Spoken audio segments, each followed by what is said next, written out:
So here we are. The MLS has officially started, and I am joined, as always, in the Something About Soccer podcast with BizarraBrigade on my right and Pixelatedsuits on my left. And it's an interesting one.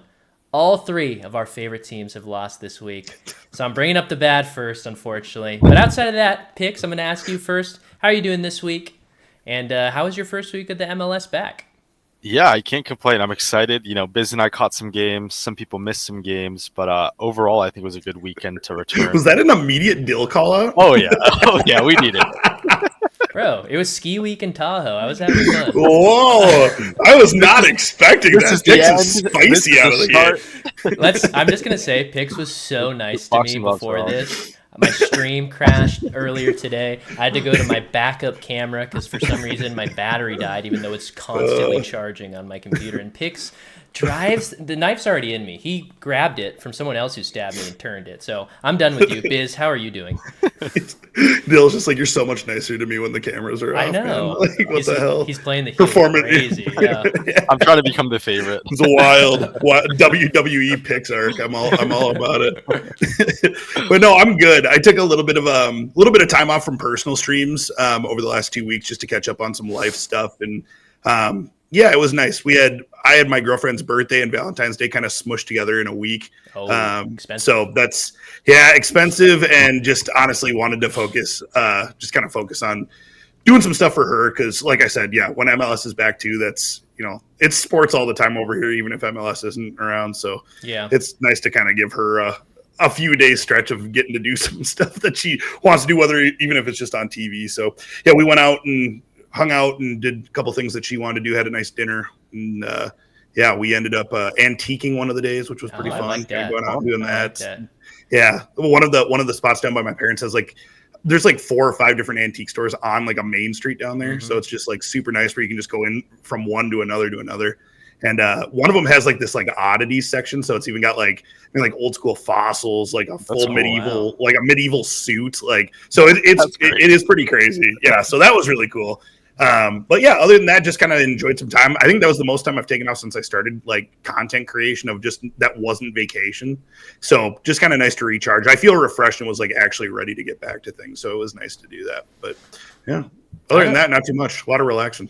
Yeah, I don't know why I was squinting while you were telling that story, acting like I didn't believe you, but I'm glad you were bragging about having your priorities straight on the podcast. It's always good.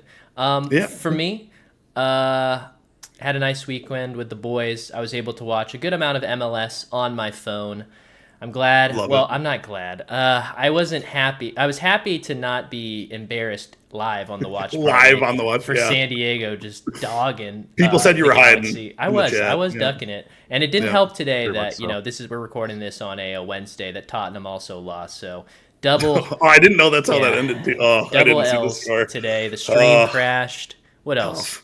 Let's just feel bad for me right now. No, make sure this is recording. I feel like this is a full on chain effect domino. I think we have to start over. I'm not recording, unfortunately.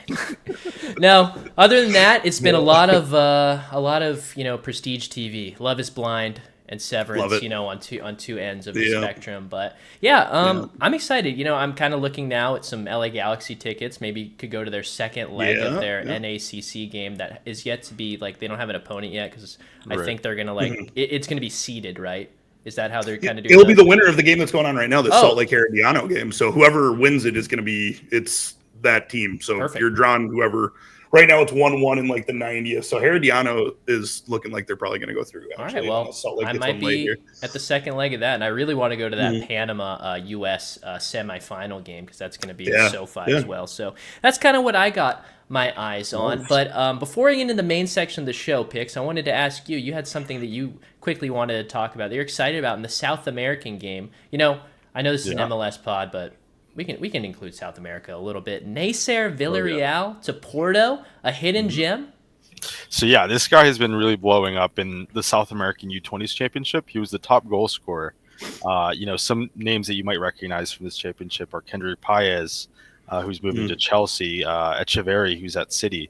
So there's a lot of big names, and a lot of these names that go on to do well in Europe come from these South American tournaments. This is where Messi was playing. This is where most of the South Americans that have been playing well for their club teams, this is where they get recognized, and this is where, it's actually really interesting, the play style, because a lot of players play a little bit more individualistically because of the scouts that are watching.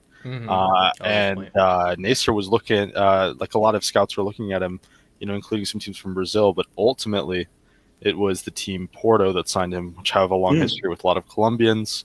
A couple that I can name off the top of my head who have come directly from South America to Porto is Luis Diaz is one of them. James was also another one, I'm pretty sure, went from Banfield to Porto. But there's been many who have played at Porto who are Colombian. So I think that this is just such a good club. And I think that in the same way that MLS aspires to be a stepping stone, I think that this is kind of, in the same line. So I think that, it's going to be really interesting to see his development. And someone who's very similar to him who is moving to the MLS is Anthony de Avila, who was someone who was mentioned in the Guardian's top 60 or whatever the number is, Wonder Kids, of people who are 60 is kind of random. Yeah, I think what it is. The top 32 Wonder Kids. Yeah. But yeah, so I think that, he's moving to FC Cincinnati. I don't know how much game time he'll get because, he was just playing a couple of professional games in Colombia. But yeah, these are two names to watch. One moving to Europe and the other one moving to the MLS. So, it's going to be really interesting to see how they develop, especially because they're kind of following, similar paths where one's moving to the MLS and one's moving, to Portugal. So kind of following them, at the same time is going to be interesting. Quick question before you go, Biz. All you. I had a question too. I was just gonna say, did you say where he was playing in Colombia, Pix? I'm sorry. So Nasser was a Millonarios prospect, which sucks because I hate Millonarios.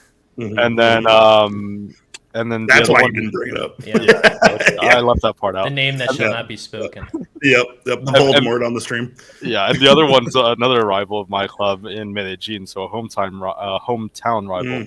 Double whammy. Yeah, exactly.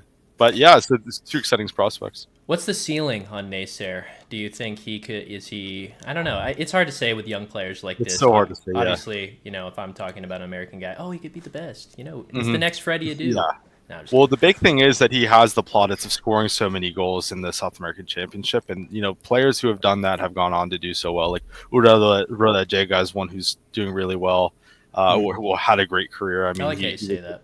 Ura Jega. It comes out nice. I can never do that. But yeah, he had a great career, and I just hope that Nasser will be able to do the same things and follow in his footsteps, especially now that he's already been able to find the back of the net. He just has to find the consistency to keep doing it. All right, sweet. Well, I look forward to him in both real life and Football Manager 26. Oh, yeah.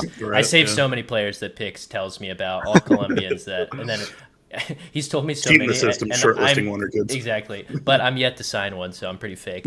But we can move into the bread and butter of this podcast, and I think it's truly the bread and butter now. Our first two episodes we talked about a lot of off-season stuff and kind of just picked at stories we were interested in, but now that the MLS season as well as the North American Champions Cup has officially kicked off, I think it's time to get straight into it.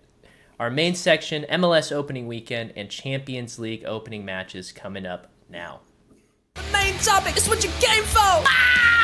Okay, before we get to the MLS, we're going to do a quick stop with the games that did start first. The North Americans Champions Cup. And Biz, I'm going to go to you first. I knew there were some games that stood out. Obviously, some stood out to me. Crazy images like, Giroud freezing, the beard icicles. Frozen. Yeah, we tweeted that out. Pix, I'll go to you as well. But Biz, what stood out to you in the first 2 weeks now of the North American Champions Cup? Is kind of the first round is finishing up just tonight. Tonight and tomorrow, right?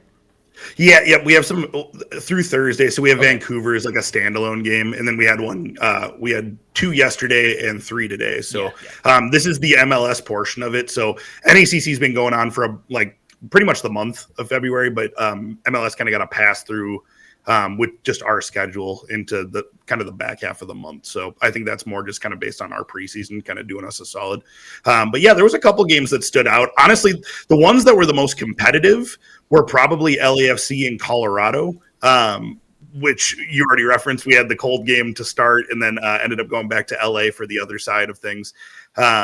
So that was very entertaining. I would also probably point to Seattle's performance in Antigua as being just something that I really was optimistic based on just kind of what their preseason predictions looked like, is a lot of people being bullish on them finishing high up in the West.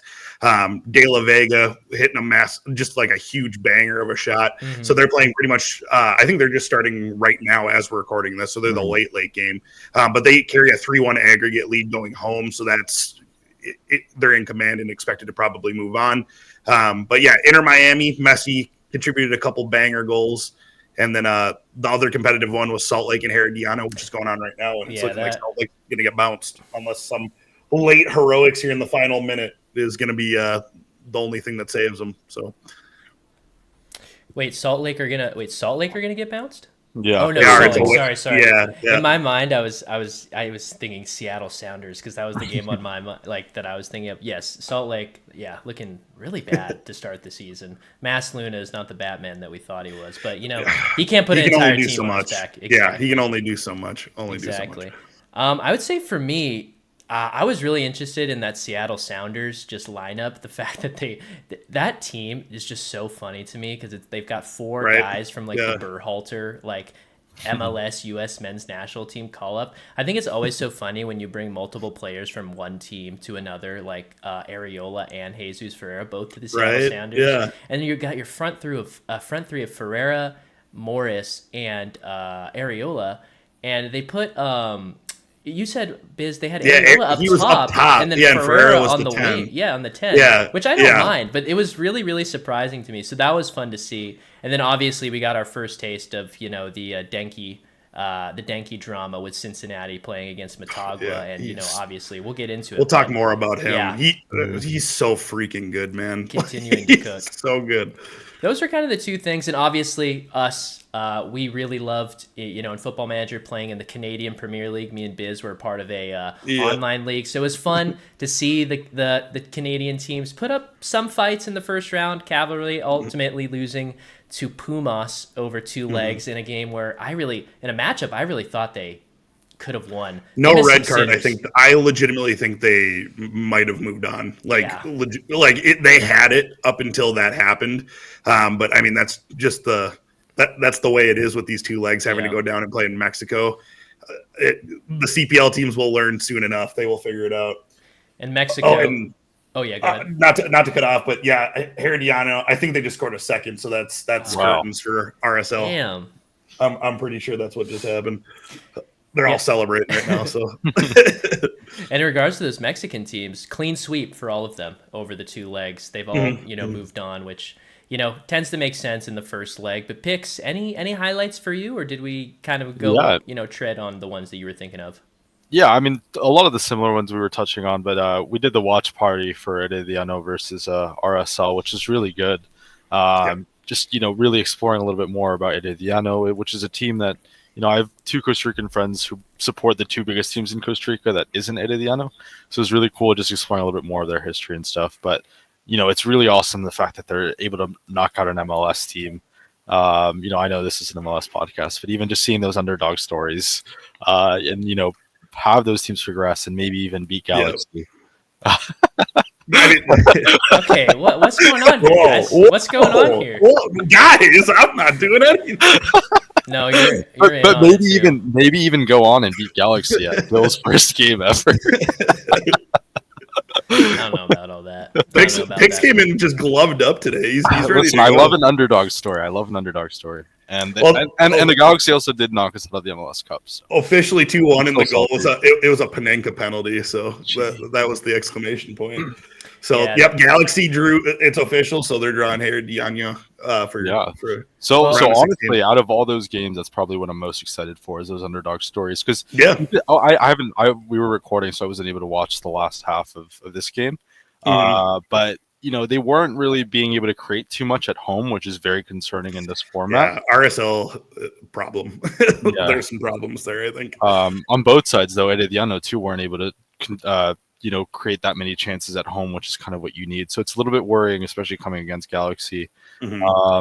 But I think that's the beauty of this sort of format and this sort of team and this sort of North American Championship is that you have all these teams that are very all these variables, and Eddie Diano could come in and Galaxy could go, and there's so many different question marks that could be answered on those nights that Galaxy do come up here and you guys do go down there. So that's probably what I'm most excited for, and just those matchups of teams that you wouldn't expect to go far, because everyone expects, as I've said, the Mexican teams to do well. Like Cruz Azul, Seattle Sounders is a very that's going to be a pretty great game. But seeing those scrappy teams try to box their way up and fight the bigger dogs, it's the only, as of right now, it's the only team that was able to knock off an MLS or a Liga MX team. There's a close. I mean, obviously, like we said, that Pumas Cavalry game was probably a little.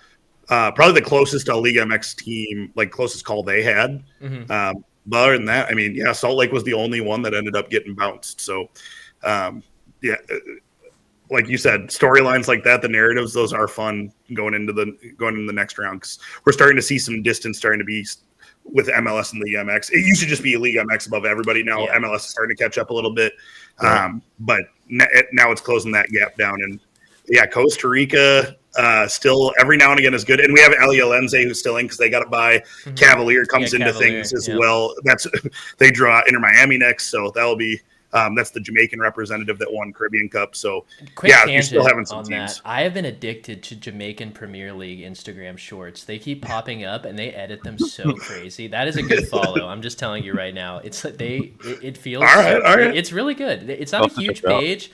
But they put out a lot of good shorts on highlights, and when else are you going to be seeing Jamaican Premier League? I don't even know where you can get that. That's got to be FS12 or something, That strikes me as when we were doing a bunch of research for the North American Creators League, which was the league we did in the CPL on Football Manager.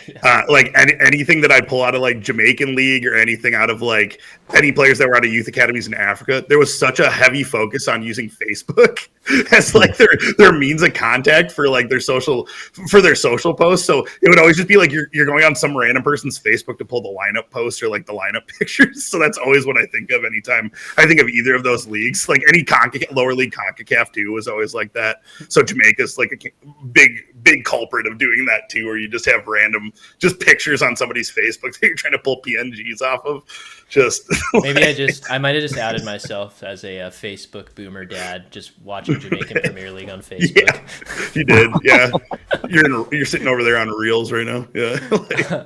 Before we move into week 1 of MLS, one thing I do want to highlight about the next leg of round of 16, just looking at the schedule, Cincinnati Tigres is going to be really good. I think that's going to be a great test. That's the one I'm excited about for sure. Power rankings for MLS, this is on MLS.com, so take it with a grain of salt, however you want. Cincinnati, number 1. So, after week 1, and obviously they power rank it coming in with the off-season stuff as well. But that will be a really, really good 2-round matchup. The other ones that are kind of put up right now, too, LAFC and Columbus, good matchup, but less interesting because it's MLS on MLS. But, I'm very excited to see the tournament progress. I feel like me personally, I kind of watched it like tangentially off to the side last year and was more focused on MLS and just kind of caught highlights of, it was just a lot of Inter Miami type stuff, So they were in it last year, right?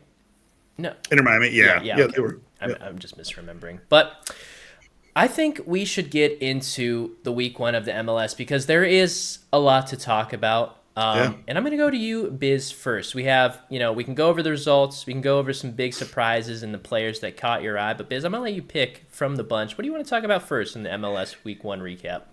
Yeah, so I'll kind of steal one from Pix. I'm hoping he wasn't relying on this because I know he brought up Atlanta earlier. But the Atlanta United, it was a game that I was able to watch.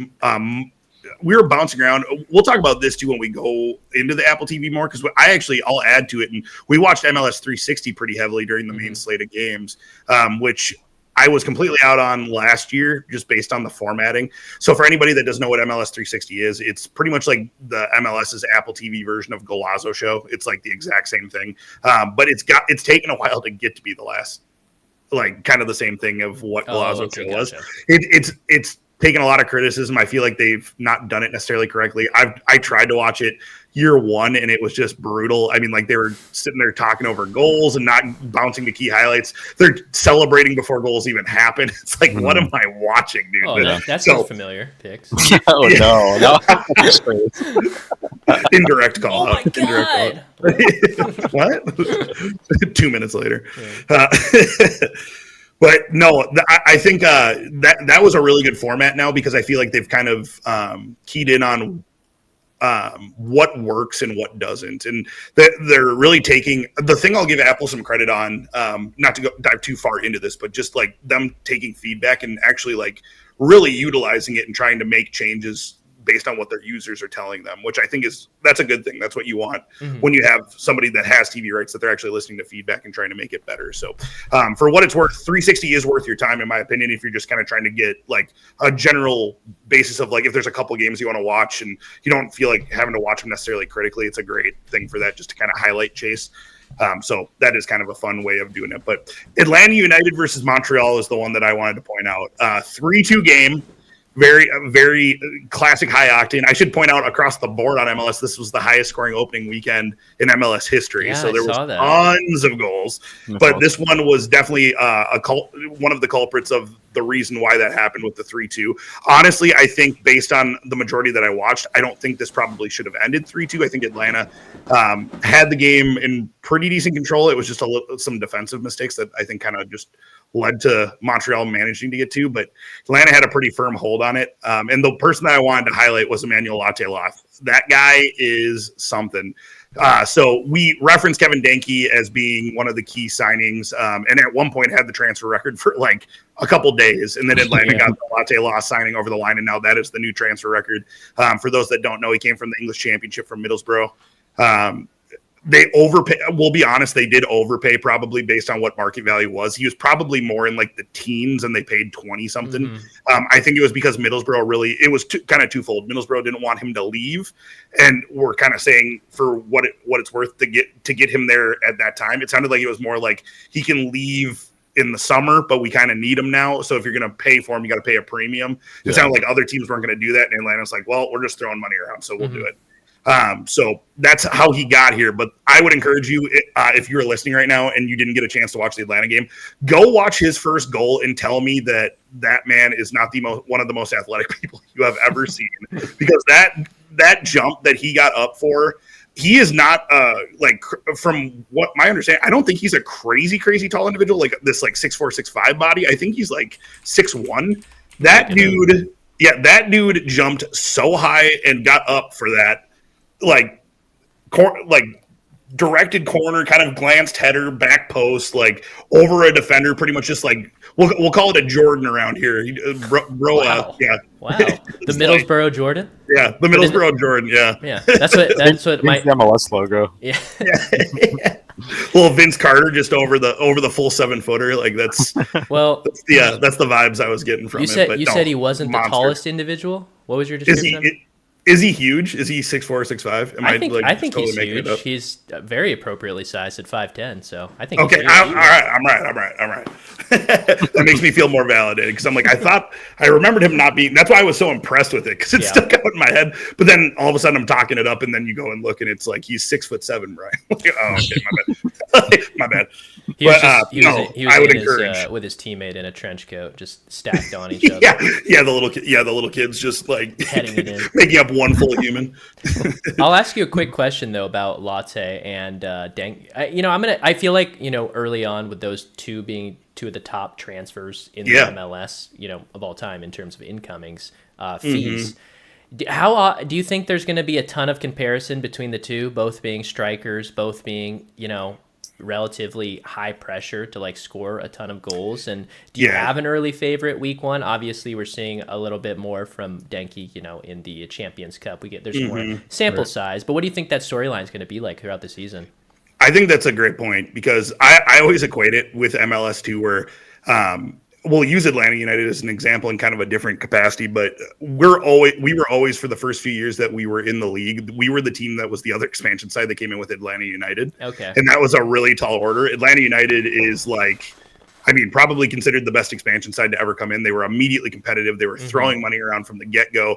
And then you have Minnesota United that legitimately broke like every bad defensive record that you could break in our first year and we were very transparent from the get-go. So it wasn't anything new, but we said we're kind of building once the new stadium comes, we're going to throw some money at it and invest, but we have to build like a foundation first and kind of work our way up. But we were always compared when it came down to it of like coming into the MLS at the same time. You're just always, it's an easy comparison to make. You like, where are both these expansion sides right now? One's up here, one's down here.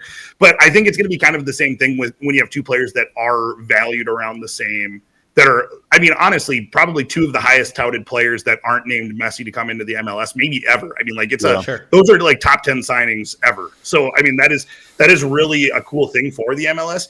My personal preference, having seen both of them play, I've definitely seen Denkey play more. I've seen him, I like full 90s now, I think 3 times. They are different players. I'm beyond impressed with Kevin Denkey. I think Denkey should have costed more than what Latte Lath cost, in my opinion, with what he looks like.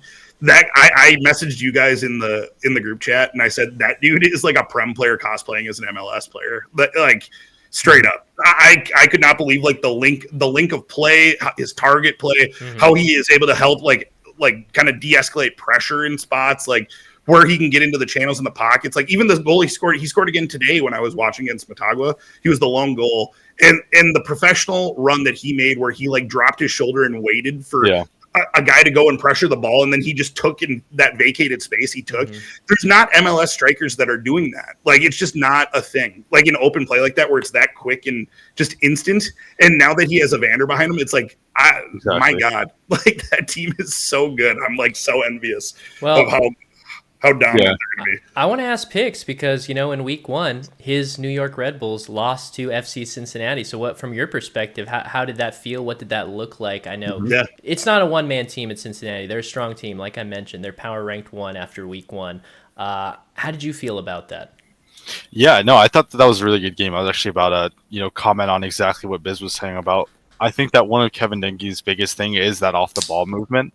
Like if you watch back the goal that he does score on the Red Bulls, like he's calling for the ball, sort of signaling where to put the ball and where to place it, And I think that that's just so great where he's basically like a midfielder in the sense of like he's basically telling people where to put the ball, but he's the one at the end of it. He's the one who's receiving it. And I think that once, the best thing that I was even telling Biz during the watch party is that I'm so glad that we faced Cincinnati early on as opposed to mid-season once Denkey and Evander know how to play and know exactly what passes they prefer, what styles, what 1-2, whatever chemistry they need. That chemistry is going to build very quickly, and we're already starting to see it develop. And I think that through the North American Championships and all that stuff, them playing more games is just going to help. But the fact that we got them so early on made it so that they weren't as dangerous as they could have been. But you saw all those dangers that Kevin had, or Denkey had. I think you make a really interesting point talking about Denkey's qualities as like a communicator, because I think often like in many sports, that being that a player or a role that requires you to be constantly thinking in an attack, being aggressive, having to move, knowing your location. I think that's probably the hardest role to also be directing teammates in, because you're thinking so much about where you need to be in regards to making things happen that are, what's the other word? Like you're trying to guess kind of where you need to be. There's just so much more going on in your head as opposed to where a defender, they can lead. They see everything in front of them. Most of the game is in front of them. The striker has to, kind of see everything from a 360 view, and to kind of call his shots and, be like, let me be here and be a leader from that. That's honestly really an interesting thing to think about, that I relate it to, like, this might be random, but, Biz knows, Pix knows, in video gaming, like it's very hard for like a guy in a Valorant or Counter-Strike, the guy who's like the duelist, the guy who goes in first, to also be the leader, because there's so much they have to think about, but then to also think about overall strategy and where your teammates need to be and where you want to receive things is that's really impressive. And I was just looking too, Latte, Lath, and Denkey, similar builds, Denkey at 5'11", Latte Lath at 5'10". Mm-hmm. I feel like Denkey's a little bit lower to the ground in terms of playing. He's more not a plotter, but he's a stronger guy. Latte Lath is like that classic African like lanky striker who gets up in the air and is like is a long strider. But no, that excites me. The worst thing for me would be is if these players come in and they're not good, on big signings. I would hate that. Even if they're even if they're on a rival's team, I still want them to be good because I want players like that elevating. I'm in the same boat. So I think it's just really exciting. And I would like to talk about, too, another big signing that we kind of talked about in some of the offseason episodes was Dreyer to San Diego, the guy who scored a brace on the watch party against my LA Galaxy. And, I asked Biz and Pix, who watched the game, separate of me, but I also watched it, and Biz said, yeah, the LA Galaxy midfield was overrun. And for me, it was Chucky just absolutely roasting our right side. And then I felt like I was having deja vu watching it today. Jeremy Doku just cutting from the left side inside on Poro, bringing up. He goes from left to the middle, taking up so much space. It was like I was watching the same exact thing that Chucky was doing, and I was like, dude, I cannot believe this. Little Spider-Man point going on. Yeah, exactly. But yeah, what were your guys'? I think there were a lot of people that were high on Dreyer, but that was definitely kind of one of the more low key. High transfer fee, signing. So, Pix, I'm going to go to you again first. What did you think about Dreyer, and what do you think about San Diego? And do you think they're more going towards I'll ask you, Biz, on the back half of this, because you made an interesting point about Atlanta United and Minnesota coming into the league as two expansion teams. Do you put San Diego more in the Atlanta camp, or do you put them more in the Minnesota camp? But I'm going to ask Pix first about initial impressions, then I'll come back to you. Yeah, so I think the biggest thing, and we were talking about this during the watch party, is that ultimately, you are a team that this is your first ever game, and you're playing against, the team that just won the league, the team that you kind of aspire to be. I think Galaxy is a good model for most MLS teams to aspire to with what they've built, their history, their prestige. I like you saying that. Yeah, of course. But, ultimately, like, a Galaxy is a team to aspire to be, and I think that hitting the ground running and being able to, perform so well and perform in a way that a lot of people didn't expect, especially away to the team that just won the cup and a team that you're setting the precedent to that's going to be one of your biggest rivals. So I think that supporter group showed out too. Exactly, they were they were out there. It was impressive. And I think that just shows a message onto kind of what MLS is trying to build, in the sense of they're just trying to get more eyes on it. And I think that this is kind of the right way to do it, in the sense of you're hitting the ground running. I think that having the opening, having like the Sunday Night Soccer be the, the expansion team was the obvious choice, but also pairing it with LA Galaxy was such a good idea. And the fact that, they put on a great performance and they were able to, really make a statement in their first game, I think just, gives so much validity to them and gives them so much, more confidence. I think that one of the good things that they did was bring a lot of MLS experience in. And I think that that's really necessary. Yeah. So, especially with Bruce Arena, I think Chicho Arango has been, we talked about a little bit on the watch party, but he's been able to do it for LAFC. He's been able to do it at RSL. He was able to do it at Mexico, which I think with League's Cup, that just adds that other factor of he was able to do it against Mexican sides, and also in Mexico if League's Cup ever expands to be, something where MLS teams are traveling to. So I think that overall, just the experience that Bruce Arena brought, I think it's going to be good. All right, Biz, question for you in terms of that expansion. I did not know Atlanta and Minnesota were brought in the same time. Yeah. So I'm just wondering if you're getting any flashbacks with this San Diego FC expansion. Well, just to lay it out, their opener went a lot better than our opener. So I'll already say that they're doing better than us. I think our first two games, we had Portland Timbers, and I can't remember the exact scoreline, but I know we got done by multiple goals. Christian Ramirez did score in that game. But then right after that, we played Atlanta United in a snow game at home that we hosted as our home opener. I think we lost like 6-1 or something like that. It was brutal. That was Joseph Martinez, Miguel Almiron. It was so bad. There's people you should go back, do yourself a favor, go look at that Minnesota United roster. You will be like, who in the straight hell are any of these people? Just like your neighbors. Unbelievable. Yeah, really.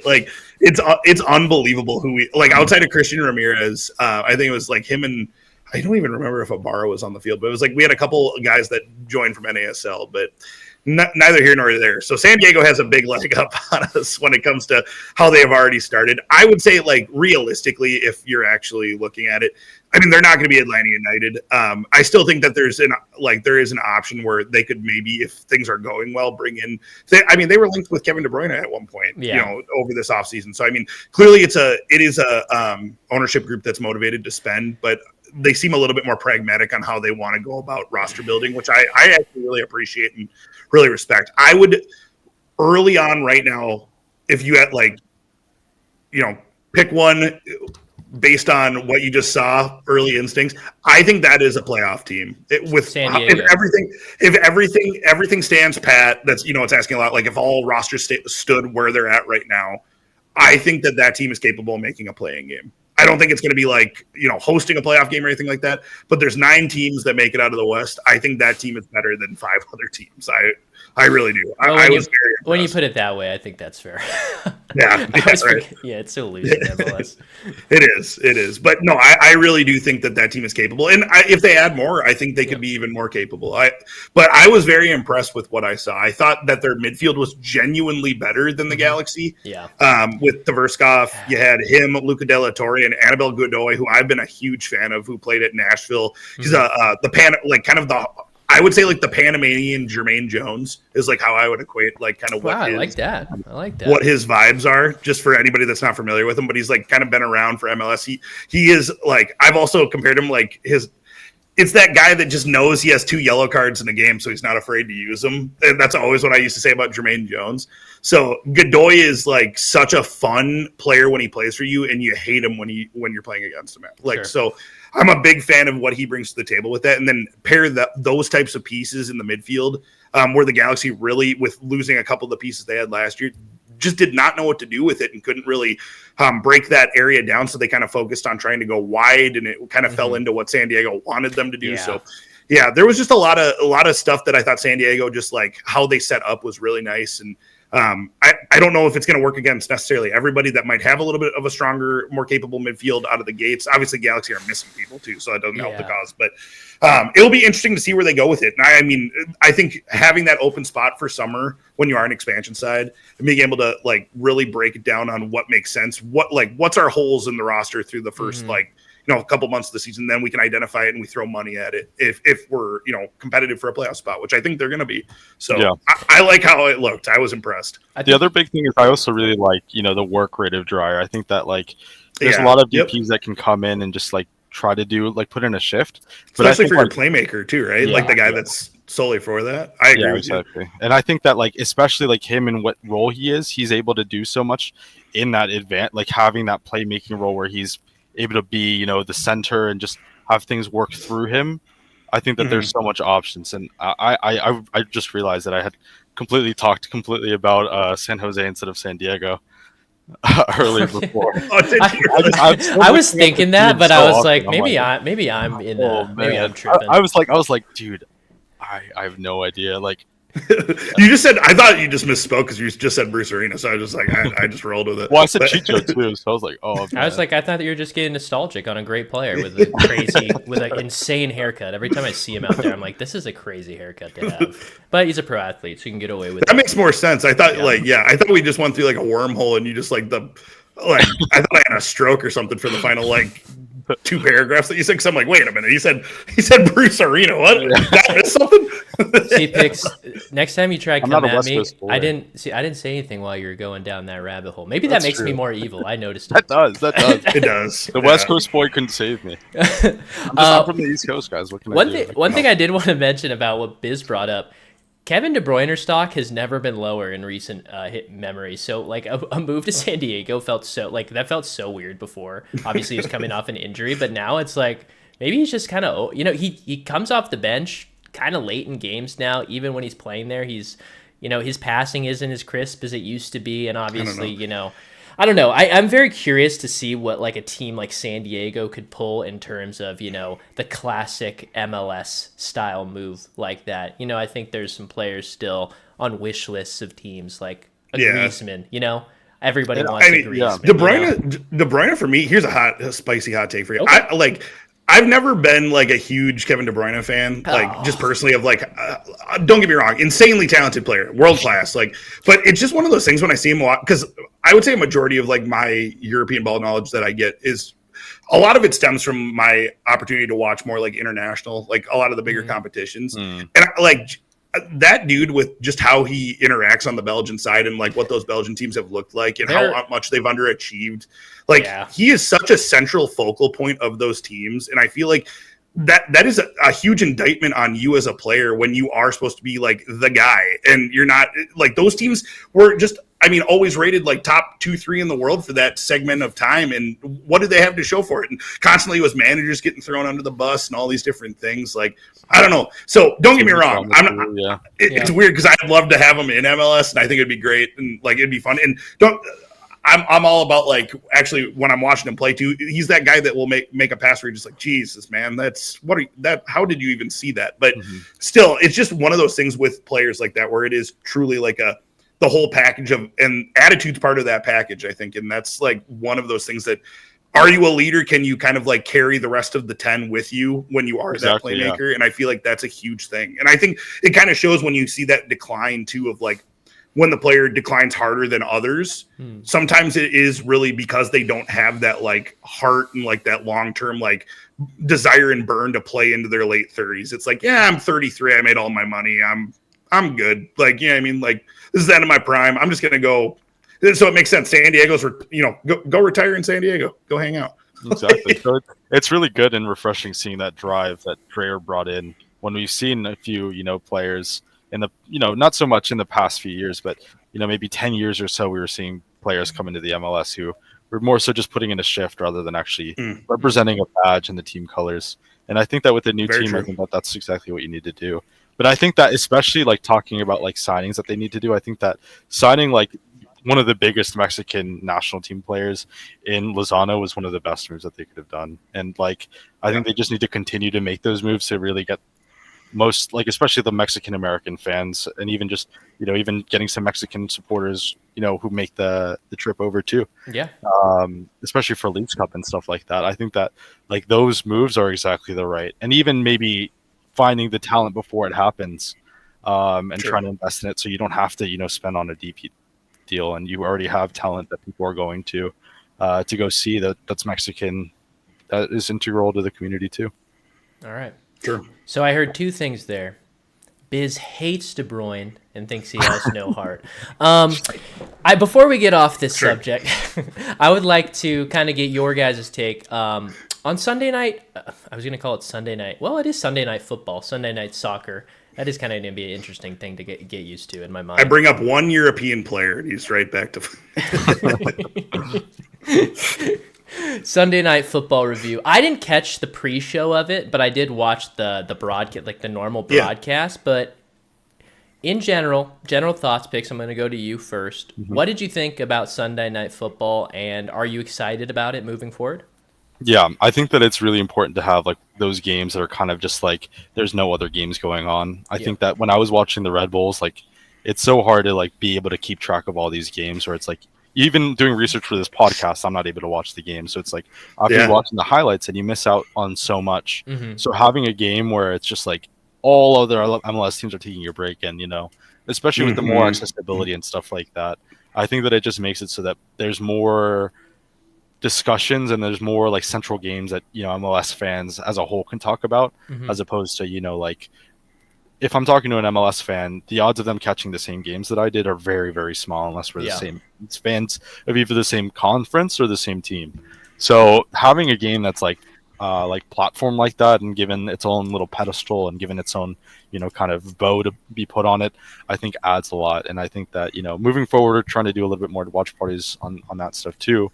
But I think that that's kind of the direction that MLS needs to move forward, and just especially like if they went really heavy on marketing campaigns and really focused on every single Sunday. This is something we're going to market heavily. But overall, I was really, really impressed by what they've been able to do. It is interesting when you kind of put it that way, because American football gives that platform to 3 nights a week, Thursday, Sunday, and Monday. And it's like, there is a future. How much do you know about those teams too, right? Exactly. Yeah. And is there a future where the MLS tries to replicate something like that because of where their season begins and goes into? Obviously, it's a very long season, but like there is a play where they could have another night like this. Obviously, with the Apple TV Friday makes the most sense. Friday, Sunday makes the most sense. It would be really cool. Yeah, Biz, what do you think about the whole thing? No, I definitely agree with just about everything Pixel said. I think we were in unison on the watch party about what it was. I think it's a really good tool, and I could not have been more impressed with. It's definitely like out of everything that we broke down on the last episode of like how to watch with Apple and some of the things, you know, just out of the gate for the season. It's definitely one of the things that I think they've hit a home run with this year on, and there's more to it too. I mean, you can add more. I think they've kind of cycled out some of the personalities that might not have been the right fit for what they were trying to accomplish, and then also like move some personalities around that were like a part of certain shows. Like Weeby's the perfect example of how they're utilizing him now, where he's more the sideline analyst. And even so, Pix, me and you didn't have the game. Well, at least I didn't. You might have had the game volume on, but I thought it was really interesting because I was listening to some other podcasts and they had kind of mentioned about how it focused in like in-depth Weeby was being on the sidelines, where he really was your classic, like, oh yeah, like Greg Vanny's been yelling at this central midfielder for like the last like 10 minutes, like telling him that's like awesome. He's out of position and all this stuff. Like that's the stuff that we want to know. But then also like on the pregame, you take Weeby, and he was literally at the Galaxy the tailgate ahead of time talking to fans about what do they feel about the San Diego rivalry. Do you consider this new expansion side a rival? And like getting the just kind of the boots on the ground, like more like guerrilla reporting of like what's actually going on, which I think is something that MLS that's been a glaring omission to MLS over the last like few years, outside of just like I should say anything that's connected directly to the MLS entity itself. It's been a glaring omission. It exists out there. It reminds me of like those NBA timeout type bits where that sideline reporter, like there's so many timeouts, and they'll like get a player, they'll get a coach, they get them between quarters, they get them on time. I always think too that's kind of crazy to be asking them questions like on like those little TV timeouts, and like they should not be like talking to you. They should be like in on the but that I don't know. That's just some separate thing. But I do love that. Reminds me of that because it's like the girl or the guy on there is like, it seemed as if the coach was pretty mad at this one player, and then he asks like the coach about what's going on in the sideline, and then it's like that is really good for MLS because you need that personality. You want more characters in the league, and you want to be able to have these storylines because and nowadays with social media, how much of what gets picked up and becomes viral and becomes popular is it's never like the most serious thing. It's drama. It's like these storylines that take place that feel more personal, feel more real, as opposed to just like these overarching broad thing that you're seeing from far away. So that is really exciting. I did watch some of those clips on YouTube. So let me raise you this too then off of that. So we're all in agreement. Sunday Night Soccer, just first run through, we think it's a home run. I'm happy with it. I definitely think that it's a great thing to just kind of like be able to kind of up the ante now as we go. Maybe you extend it to a different day. But the one thing that I also did watch a little bit, I'm curious if either of you have yet or not, but the documentary came out as well, Onside, which is also even more steering into that, where it is more the behind the scenes. We're hearing about like, ownership having some of these private conversations, kind of almost, I would say like it's a pretty scaled back version of Hard Knocks. Like it's not like crazy nitty gritty in depth. I think they could push the envelope if they went into a second season and maybe go even a little bit more. But I really liked how they were kind of doing it through an introductory lens of seeing some of these rivalries. There's a full episode about Hell is Real with Cincinnati and Columbus. The full debut of Cavan Sullivan and him breaking the Freddie Adu record is an episode. You had St. Louis versus Kansas City with St. Louis coming into the league. There's a lot of episodes like that I thought did a really good job of capturing and making you feel like, okay, you could get invested in these teams. Like there is like, based on some of these stereotypes, there is like genuine real supporter groups here, and like they care, and you're actually seeing those supporter groups. You're seeing and hearing from the players, and actually they have personalities now. Like the whole first episode's about Ricky Puig pretty much, and like him and his Barcelona connection with Messi coming to town, and like all these different things of like how he's become like the face of MLS. So there is a lot there, and I still have a couple more to finish up. I think it's 8, and I got through like 4 or 5. But I'd encourage both of you, if you haven't, and anybody else that's out there that has interest, it's a great like introductory, like get your foot in the door about like I kind of want to like pick a team. How do I start?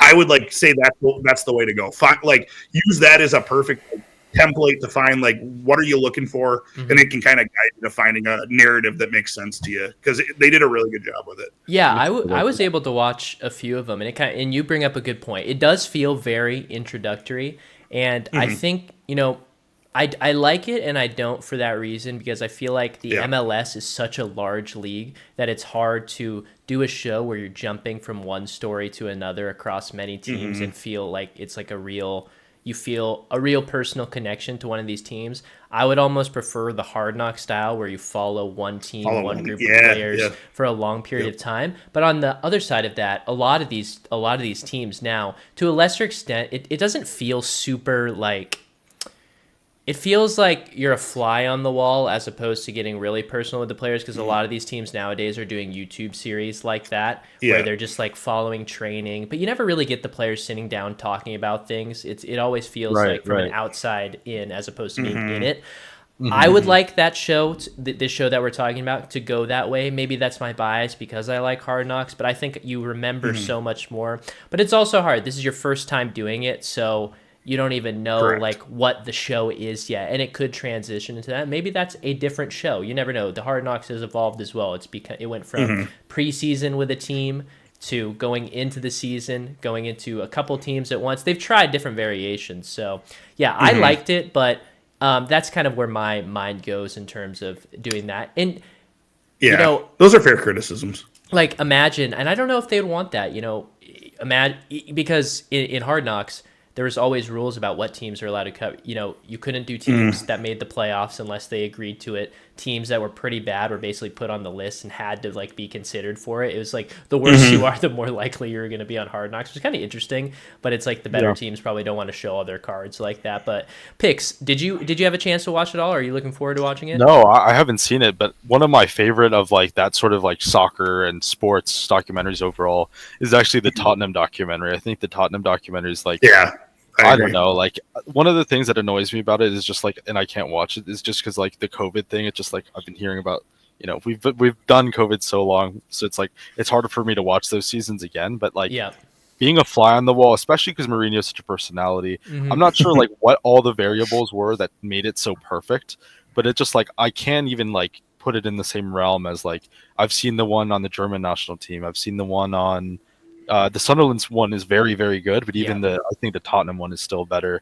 Like I've seen so many. I saw the Wrexham one too, but it's just like the Tottenham one is that perfect one where it mixes like that one. You see the footage of Son getting the red card, and you see him from the field walking to the tunnel. Like you see him like cursing through every single like. They got like the camera footage of them actually in the dressing room, and they use that. Like that's the type of stuff I want to see for the MLS. Yeah, and I don't think that's really a realistic, especially with all the money that's being spent and all that stuff. I don't think that's going to be very realistic because like, especially like which team is going to be picked and stuff like that. It's going to get complex. You could do it in a similar fashion. You really could just kind of like pinpoint in a Hard Knocks fashion where you identify like. I know what was the in-season one was like a division for NFL. So even if you just kind of did it where you were, you just picking like kind of like 3-4 teams every year, and you just kind of like have them be the Manchester. Ones. And the biggest thing too with a lot of this stuff that I actually, because I was listening to NFL Combine stuff just driving around today, because our local broadcast is out there doing some stuff, and they actually got on the topic of Hard Knocks. And kind of discussed, because they were interviewing the Cleveland Browns coach, because he was a former Vikings alum and used to be here coaching, and they had it this year being in the AFC North, so they were asking him questions about it, and he said that it's actually being that it was everybody in the division too, it wasn't as big of a deal then for them from a competitive standpoint. But then also too, it's like you kind of have final cut on certain things, so it's like you kind of get like okay on certain things that you can't have in there if it's like sensitive to your strategy, stuff like that. But then also he said it's very non-invasive just on the fact that like a lot of it is just cameras they pre-set up. Yeah, exactly. And then it really is just like you're just kind of editing stuff down because it's always recording. So it's like you'll be there for like some of the in-person interviews or like when you're kind of following around on the training pitch, stuff stuff like that. But like realistically, if it's like the behind the scenes stuff, the Mourinho shots in the office, the shots in the locker room, that's all set up. Like it's already done. So it's like, I think there is like validity to it coming to the MLS. It's just a matter of like, I don't know. It almost makes me kind of think that like the introductory lens is intentional because they are trying to have it be like, I don't know. It frustrates me because I feel like I can look at it both ways as somebody that consumes it, where it feels like I'm kind of getting spoon-fed stuff that I don't like, where you don't need to like, treat everything with like these little kid gloves of like who's this for also? Yeah, who is it for? Exactly. It's like, I feel like you're kind of in between it when you're doing that, where it's like, I get it on like, but my comeback to that would be maybe just have the first season be like that then, since you've kind of elected to be that way and now we're off and running. So it's like if you have a new viewer that comes to it like first season, like, oh, okay, this is like kind of like new for me, and then you're appeasing those people that do want to get into it, and then it's like, all right, let's get more serious and like talk about like in-depth stuff, and we don't have to explain every little thing now. It's also it's also like beta tests because they're kind of running 8 different types of stories, and they say, oh, what did people like, what did people engage individual with person, team or team, like team versus team, rivalry story. It's like there was a lot going on. So it's like it almost did feel like they're throwing stuff at the wall. Which is fair. I think, they have to try things. And who knows like what MLS's budget is with these type of things. Is this something that they believe pushes the needle forward? Is this just for the diehards who are already going to watch everything no matter what? It's like you really have to, like, oftentimes some of the best art, isn't the most commercially, I don't know what's the word. Viable. Viable. Because it's like it's for certain people, it's niche, and I don't think the MLS is going to be thinking about let's make the best produced, best artistically for the diehard fans. I think they're trying to bring in people, and obviously they are that's for super sure. fair. So. And that's the thing too, though, like because you had mentioned just kind of like how, like, we don't know, it's behind the scenes on like, what is the budget? How are they doing the ratings? Like, because that would be a little frustrating too, where if it was formatted that way, where it's like, all right, well, this didn't do very well based on like the ratings that we received off the actual streams. So we're just going to like not do a second season, where in reality, it's like, well, then what was the purpose of like the entry? Because like you guys kind of framed it in a way where it's like, me as an MLS diehard, I was going to watch it because I want to know more in depth about the players and stuff like that. But it's like for people that were looking for like a Hard Knock style version, I guarantee that it was probably turned off after 1 or 2 because it's like it is very surface level. Yeah. So it's like you do get it where you're kind of getting interviews from players and stuff like that, which is fun, and you kind of get their personality, which I always like. I'll always watch that stuff. But I get it. It reminds me of when I talk to people about like Drive to Survive. I really liked it as someone who doesn't watch F1 at all, but then I talk to people who watch F1 and they're like, I know all this stuff. It's not fun to watch that, So and that's who did it. So that makes it. Sense. And then one season, like after I watched Drive to Survive my first time, I watched the actual races the next year, and then I didn't watch Drive to Survive. So it's like it worked on me, but it's kind of that type of dynamic with those types of shows. But quick question before we move on to the next subject: was there any stuff on San Jose or RSL in those episodes? Yeah, I did San Jose stuff. Oh no, sorry, I was asking Biz about. Not that I've gotten. I haven't finished all of them yet, so I have 5 through 8. And I don't know. Okay. I didn't look at the summary list of what was going on with there. But yeah, I know Pix has some San Jose stuff, and I just wanted to recap just a couple, like just touch on some scores really quick too, of just a couple things just to get some reactions. So Pix, let me do that really quick just before you dive into your San Jose stuff, just because I know yours is a little more in depth. But the couple things that I just wanted to like get quick Twitch opinions on, because I know there might even be games that we didn't all watch, so that's totally fine. But things that stuck out to me specifically, I thought Philly Union beating Orlando City on the road was a huge result. Obviously, with Jim Curtin being fired over the offseason, Bradley Carnell, who was the St. Louis City head coach coming in, who's running like this like crazy nonstop pressing style like St. Louis City was running now. They've completely, like, the sporting director wanted to run that style. That's like what they believe in, and they're doing it that way. 4-2 over Orlando City. That was probably the biggest shock of the weekend. So that was really cool to see, because Philly is, for anybody that's not super privy to MLS kind of ins and outs, Philly is very academy driven. Probably the most, as of the last decade now. They don't like to spend money either. Yeah, they're very insulated. Very insulated. So coming out and having the kids do that is kind of crazy. They had a lot of new faces and a couple kids that were like still young like last 20-year-old center back or something like that. Yeah. Got rid of Jack Elliott to Chicago Fire. So it's like there were some key pieces that were gone. So I thought that was really interesting. Charlotte really impressed me. Road point on the road against Seattle, I think is that kind of shows it to me, at least early on, that Charlotte's legit. That was really too without Zaha for the most part. I was going to say, I didn't catch that one. I was curious if Zaha was out there. So I thought it was impressive because Seattle ended up, granted, it was a little bit of a gift late because Seattle had an own goal off of like one of those like wonky byline crosses where like a defender toe tapped it in unintentionally. But it's still, I mean, a point's a point on the road. And I think Seattle is poised to be a top 2-3 in the West. So thought that was really good. And then you touched on San Diego, so I'll skip that one. The last one I had though was Portland looks terrible. I don't know what is going on there, but I will be shocked if, like, by the end of the year, if Phil Neville has a job. Like, I don't know what's going on there. Granted, it was a red card early on, and I'll need to see a little bit more of a sample size, but that has not been good now for a while. And the fact that you just got rid of Evander, you're bringing in another designated player to replace him, but it sounds like it's a very different, like he is a 10, but he's kind of a different style 10 in this DaCosta, who I know nothing about. He comes from Ligue 1, so we'll see. But that's my team where I'm like, you need to it's sounding the sirens right now for Portland. Well, let me ask you one question: is Portland really bad, or is Jadon Nelson just really good? Player of the weekend, man, out of nowhere. Cook them, dude. Oh my god, he looks so good.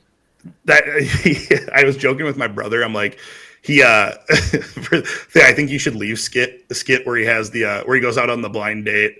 And he's got the long dog hair unintentionally because he was trying to get the Bryan Cranston haircut instead. It's the long floppy hair. That's Jadon Nelson. Just like he's like the line that always sticks out to me from that one is he just goes, "I wanted to look magnificent for you." Bust that one out for a while. So anytime I see Jadon Nelson now, I'm just gonna say that to myself.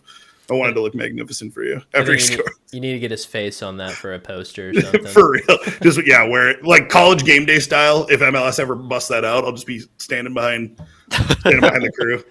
I wanna mention one before I let Pix take it away with any other games he wants to highlight, and then go into San Jose. But just my weekly young U.S. men's national team players, just watching out for him. Brian Gutierrez with a brace for Chicago. First two goals in the game as well, so I thought they were going to get an upset. Then Only Columbus, two, too. Yeah, and then Columbus decided to, wake up and put him down. But very exciting. He had a good, January camp. I know all of us were very excited. We did a watch party for that, and people call it Cupcake Camp, but for people who like the MLS, it's always fun to see, maybe the next crop of players, some older guys get some run, get an honorary cap for, showing their loyalty to the U.S. Another interesting one, Brian White, right, from Vancouver. Yeah. He just got a long-term extension with Vancouver just today or yesterday. So, very interesting as well. But just wanted to give a shout to Gutierrez. I think he has some pretty good U.S. men's national team potential in the next couple of years, so I'm excited to see how he gets going. But, Pix, were there any other games you wanted to highlight, or were you ready for San Jose RSL and the whole San Jose thing? Yeah, it's mostly San Jose. So earlier, I was just way too excited to talk about Bruce Arena. I get it. And the rebuild. I had that on my mind. I was reading my notes. But no, I'm really excited about the project. I think that obviously it's a little bit too early to tell, but I think a 4-0 result is the best way that it could have started off. And result of the weekend, they're top of the supporter shield right now, just off of 1 week. But it's like, who saw that coming? So I'm not sure who they face against in the next match week, but I think we're going to get a little bit more information about how they're playing, and especially because RSL, as we've seen, not even able to beat a Costa Rican side. So. But in terms of what San Jose did very well is Christian Espinoza was really my highlight. He had 2 assists within 5 minutes of each other. And one of the biggest things about them is that the way that he assisted was so different, which gives it so that there's so many toolbox, he has so many things that he can whip out of his toolbox. So one of the assists was whipped in corner. The other one was a huge long ball from a halfway. And then the other one, which was offside, was he was dribbling it in from the right and then passed it in. So just the idea that he has so many of these, ways to assist and help out his teammates, just give San Jose so much, potential to really create different things. So it's, these defenders have to adapt to the 3 different ways that he could assist you potentially when he's running at you. Obviously, some other key things to note is Mas Luna was awesome, seeing him on the field with his mouth. Can I say something too really quick? Just of course. I am so glad you brought up Christian Espinosa, because I think he was like one of the players of the weekend. And I think on top of it too, San Jose is a team that I actually did watch a fair amount of over the last couple of years, solely because they're like one of the few teams that fell into the staggered slots where I would always watch. They'd be the team that would be on when I got home from a lot of games, because they'd be the 9:30 start, because they just throw them into the abyss where they were like the super late start. Because did that make your night better or worse? I mean, they were always entertaining games, to be honest with you, because like San Jose was such just like a wild card of like there would be the over under would always be like 6 goals for every game. Yeah. So, but the thing that I took away from a lot of those games was the fact that Christian Espinosa is so underrated and like such a good player. Yeah. So I think it's really cool that he is. I was worried like when Arena came in that like there was gonna be so much roster turnover that he was just gonna like be moved, but it's cool to see that he's able to stay there and actually has like, I mean, this will be a competitive team. Like that team will fight for a playoff spot. I don't know if they'll make one, but I think they will fight for one. And it's cool to see Christian Espinosa get his flowers, because that dude is legit. Like that dude has been like up in the assist leaders on a regular basis on some terrible teams. So, exactly. Yeah. So having Bruce Arena to bring in that quality and bring it to a team that like San Jose, that's always been, struggling not only to get talent, but also struggling just in general. So it's just like having, the experience of a Chicho, having, a few other pieces that can really just make other runs and just give more options. I think just adds so much. And another thing that Bruce did is he brought in like around 3 or so different New England Revolution players with him over too, which I think is just, bringing his boys over and just really making a team that. How do we feel about that? Do we like when people do that? I'm so on the fence about that, especially you. They both did it. New England did it right back. Like they just traded rosters for like kind of. It was weird. Like I never really understand that when you bring more than like one. Bring your star student, but like you're not at that place anymore. Like. New start. Yeah, it was like 3 players all. I know, it's a lot. On the doc, it has 4 for you: Kay, Romney, Harks, and Edwards Jr. 4 is aggressive. Yeah. 4 is aggressive. And the big thing was this was like announced, December 9th, so it was pretty early on into the rebuild, which I think is kind of. I think with Bruce and what he's done for the MLS, I think that this is kind of what he needs to do, in the sense of like he needs to have people who will run through walls for him, and if he has those players that. Yeah, exactly. If he has those players who will do that, I think that's, and then he brings the experience of a Chicho, and then he brings in, some players that will make, some players have, a renaissance, or have, people look at them in a different light because of the way that you're able to build the team. I think that's what's really exciting about San Jose. And I think that, San Jose and San Diego, the reason that I confuse them is because they have similar stories. It's not an excuse by any measure. We're not letting out that easy. Yeah, I had already forgot about it. But yeah, they have similar stories where they both want to set the record straight. One already has some history that they're trying to rewrite. One has no history that they're trying to write. I think that it's really interesting, especially as a Galaxy fan. I kind of want to hear your thoughts about what like where do these teams come in terms of like. Obviously you probably hate LAFC more, but do you see these teams as threats, especially when it comes to like, the LA kind of dominance, I would say? Of course not. No, for me, I'm not like that where it's like I look down on these other California teams. I'm California born and raised. So I want the California teams to be dominant together. I just want us to be, the best of the bunch. San Jose has always been like, I don't know. I feel like that team is just, it's kind of like, it's not like a meme, but it's like they're just so underwhelming for so long, and we have this rivalry with them, and it just never feels like I feel like they're just these like really gritty, like bust them down games when we go to San Jose, but it's not like I want them to be a good team. And go ahead, Biz. I was just gonna say, just to add on to like quick experiment. When you guys think San Jose, like name a player or two that comes to mind. Who comes to mind? I can't think of very many at all. I just think of like that's the bit. That's the only guy. You got Wando, Ebobessi, and then Landon Donovan early on. Those are the 3 that come to mind to me. Outside of that, it's like Oh, Michael Baldissimo. There you go. Filipino guy. Yeah, there you go. Yeah, everyone knows him. How did we forget? How did we forget? Of course. Yeah. Everyone write that Put off. some respect. But no, that's kind of my point. Is I think just kind of piggybacking off of what you were saying, Dylan. Not carry on, but I think that was something too, just to kind of illustrate. We say there's a history. They have won an MLS Cup, but it's just it was early on, and it's just they just put an asterisk on it. I like that. It's not the full field of 30. We'll put it that way. But it is just one of those things where it's just you just start to see some of those teams start to I don't know. It starts to kind of those bottom feeders start to kind of fall to the bottom based on what's being spent. And I do think now specifically as well, with the amount of money we are starting to see spent, it's getting it's going to start to get worse. If you keep falling behind on the spending, you're going to have less and less to write home about on notable players going forward, especially if you're not academy driven or anything like that. So. Especially when you have things like, the Kevin Denkey's coming into the league and you're having to compete against those people. Yeah. It's always interesting because they lose Ebasesi, who is arguably their best player, and they bring in both what's his name? Chicho and Joseph Martinez, which we haven't really mentioned. So it's when you bring in players like that who have kind of, have been good throughout their careers, but have slowly declined a little bit, more so Joseph Martinez, and you're hoping to replace that type of attacking impact with those two players. It is nice to see them, for it to work out, early on. I think for me, I think I always mention this. I love the story of the game. I don't want these teams to be terrible. I want all these teams to find their identity and be able to compete, because it only makes the league better. And that kind of gets to my point with the San Jose and the San Diego FC. I want it to be a strong rivalry. I don't want us to just dog on these teams or have them dog on us. It's just it's not fun.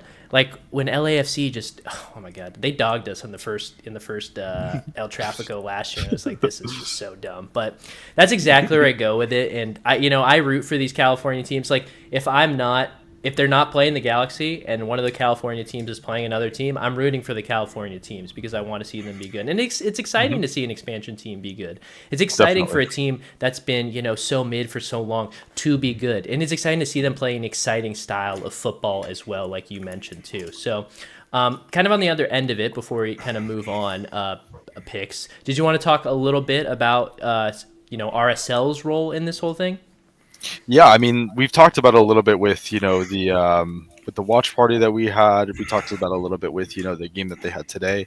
It doesn't seem like there really is that much. I think that losing Chicho, obviously we've talked about it a little bit, that there was some, locker room issues there. He scored on them, but it was offside from an Espinosa assist.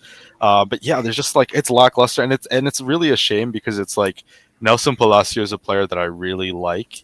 But he just doesn't even look good in that system. So it's just it's so tough, and it just there really doesn't seem to be much. Luna in the mask seems to, obviously it's affecting him in a sense too, because it's I don't know, Luna's the type of player where he just works so hard, but I feel the mask, and also just having to play with a broken nose, and having to play. He's got too much drip now. He was at the appropriate level, and now the mask. He looks too cool. Well, the broken nose gave lots of grip when it happened.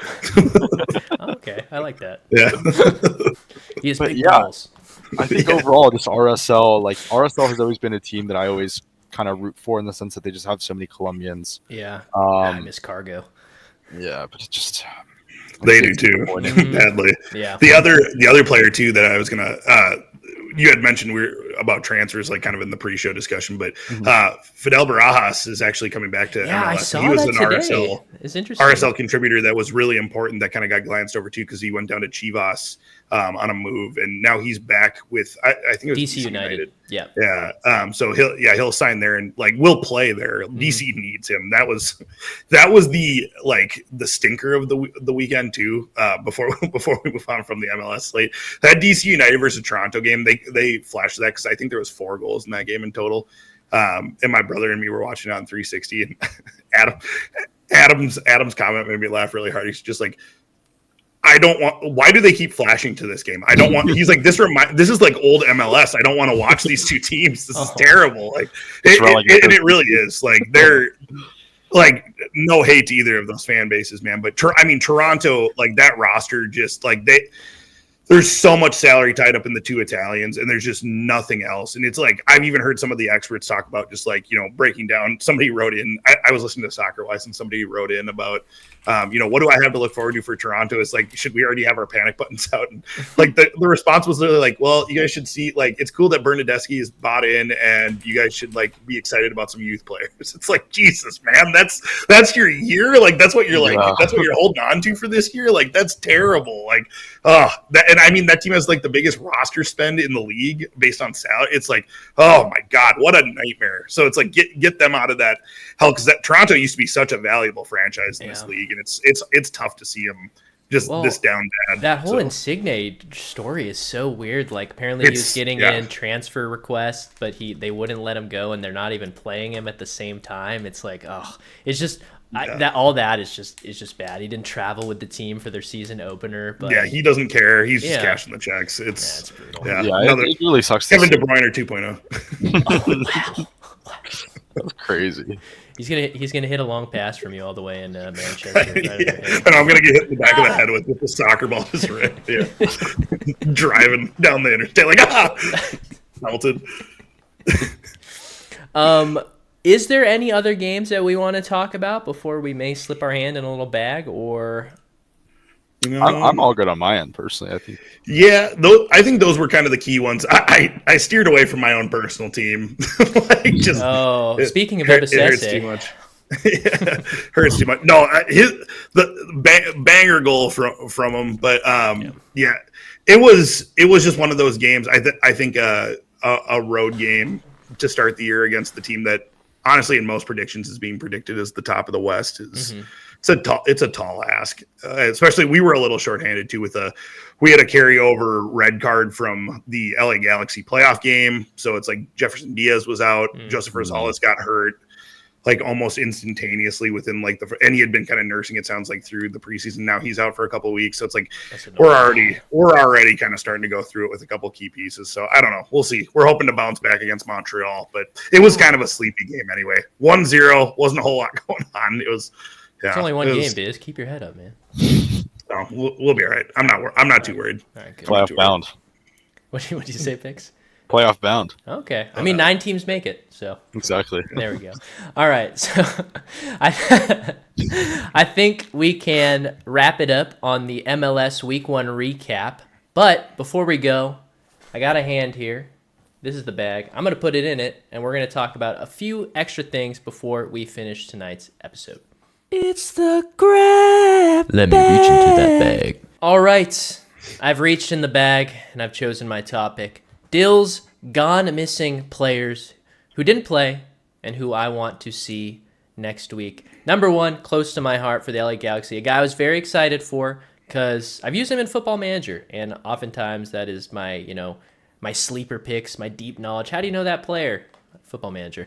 Matheus Nascimento from Brazil, the new 9 for LA Galaxy. We gave him the number 9. I think he didn't. I'm pretty sure he just didn't play in this one just because it was just so quick of a turnaround. Him coming could be to the work team. permit related too. Exactly. Yeah. But it's a player that I'm really excited for. It worried me in this game though against San Diego, like kind of the lack of service getting towards the front.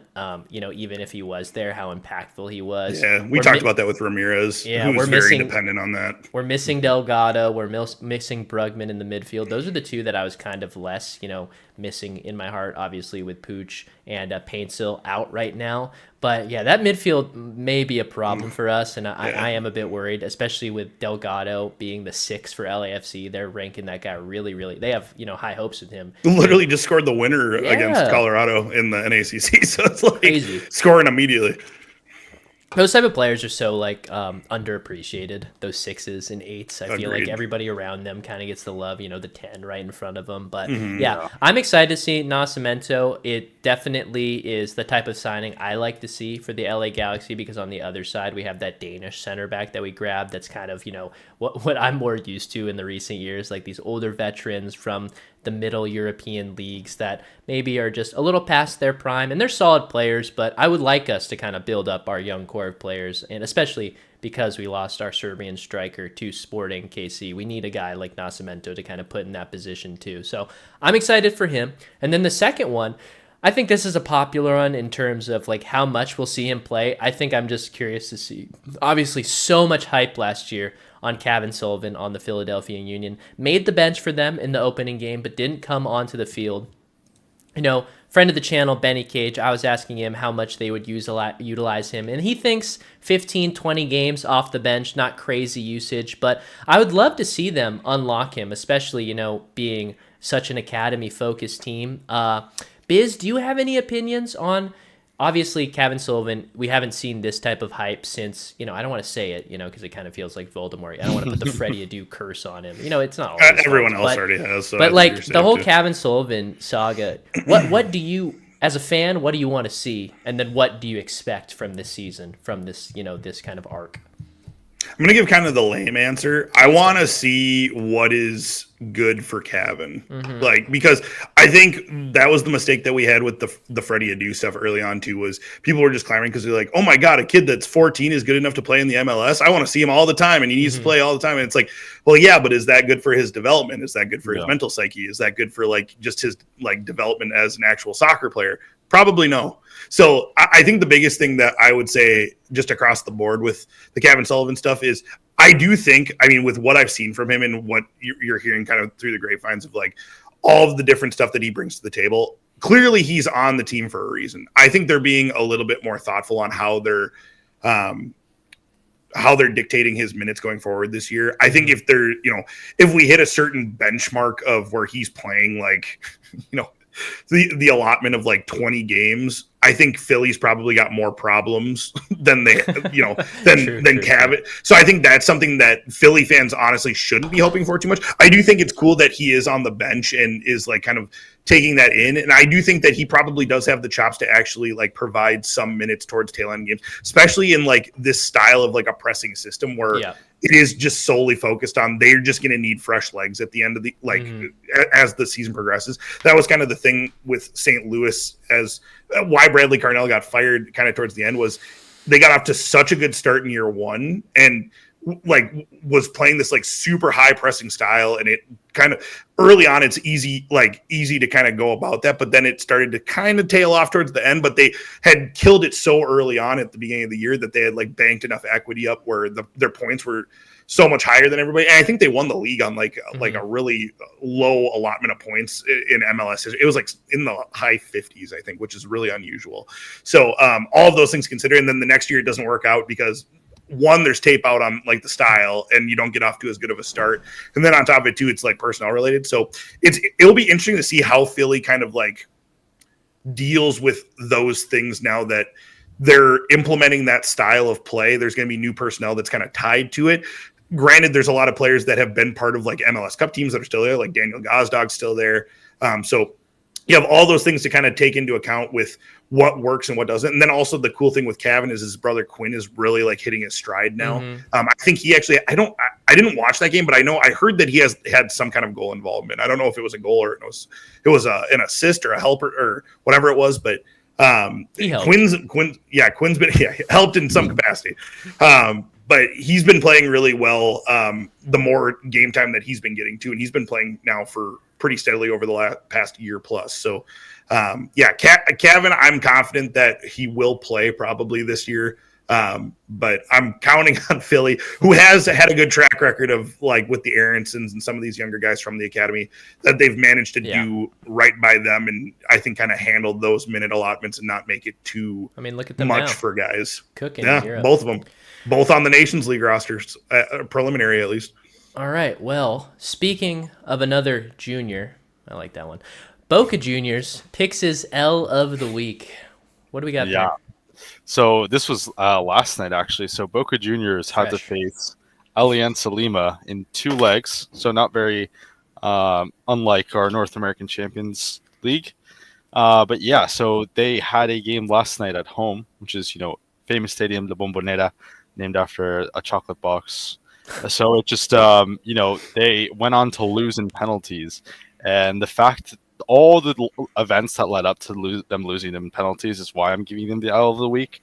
But among them, yeah, exactly, there you go. Is at the 97th minute, Cavani missed one of the most open chances I've seen in a while, and especially when you're the captain, you got to be finishing. It was pretty bad. I saw it was so bad. bad. Is it worse than William Accio in the CPL? It was not that bad. That's not that bad. That's Mount Rushmore. That's going to be tough to beat. Yeah, that's very tough to beat. But I think that Cavani just needed to do a little bit more. Boca needed to do a little bit more. There's going to be a massive, I imagine, turnaround as a result. Riquelme is the president, or the board, like he's in charge. So it's just going to be interesting, the turnaround there. But one of the big things is that due to Cavani not scoring that goal, they went to penalties. And the reason that they lost the penalties was due to a poor penalty from an MLSer in Velasco. So, that I did not know. That was my surprise. I did not know. Okay, yeah, you got me. The little thing I was saving for you, Biz, because I want you to speak a little bit on him. But that's freaking hilarious, because I have a Velasco anecdote, because he Panenka'd on us to knock us out of the playoffs a few years back. So that guy can literally kiss my ass. So he probably what is one of the biggest penalties of his life. His first penalty, I'm pretty sure when I was looking through SofaScore for Boca, because he's only been there, like maybe 7 or 8 games since the start. So one of his probably the biggest penalty of his career, and B, his first penalty for Boca. It's crazy that you guys could watch it back and tell me if you guys think it's his fault or not. But I just think it's really poorly taken. But it could also be a little bit put on the coach for putting that fifth penalty taker as that guy. So yeah, I was just wondering a little bit more, Biz, about what you think about his move over to Boca Juniors, and did you expect that of him? Did you expect him to move on to bigger things? There was a lot of Dallas fans that were surprised by the price tag and even the amount when talking to some MLS people. So yeah, we had a couple transfers like that this past. Well, honestly, like still into this season with this window, where it's been some of these deals for some of these South American teams that are swooping in and throwing money.